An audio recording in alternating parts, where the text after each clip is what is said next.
Media में बयानबाजी के आरोप में बर्खास्त किए गए शिक्षक अमित विक्रम अब आर पार की लड़ाई के मूड में हैं। यह लड़ाई सिर्फ विभाग से ही नहीं, सरकार से भी होने वाली है।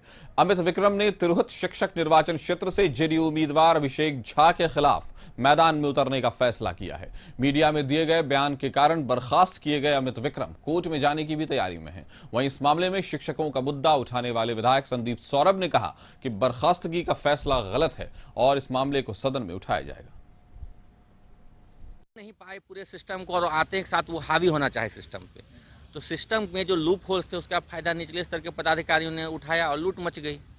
तो उनका इंटेंट सही था लेकिन उनके डिसीजंस गलत पड़ गए। वैसे ही नए एसीएस सर आए हैं तो इन्होंने आते एक साथ सबसे पहले वो लागू कर दिया कि ऑनलाइन अटेंडेंस बनेगी।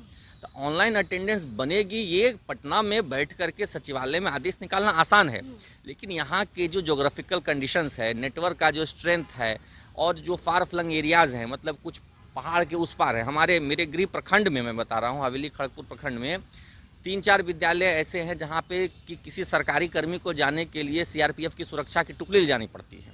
वो एकदम नक्सल ग्रस्त क्षेत्र में है जहाँ पे कि आप 4 व्हीलर आपका जा नहीं सकता, ऐसा दुर्गम स्थल में है। वैसे जगह पे शिक्षकों की नौकरी है, ड्यूटी है। नहीं पाए पूरे सिस्टम को और आते एक साथ वो हावी होना चाहे सिस्टम पे, तो सिस्टम में जो लूप होल्स थे उसका फायदा निचले स्तर के पदाधिकारियों ने उठाया और लूट मच गई। तो उनका इंटेंट सही था लेकिन उनके डिसीजंस गलत पड़ गए। वैसे ही नए एसीएस सर आए हैं तो इन्होंने आते एक साथ सबसे पहले वो लागू कर दिया कि ऑनलाइन अटेंडेंस बने। देखिए, मीडिया में बयान देने के चलते और शिक्षक नेता अगर कोई है तो अपनी मांग रखे, इसके चलते अगर किसी पर कार्रवाई हो रही है तो ये ठीक बात नहीं है।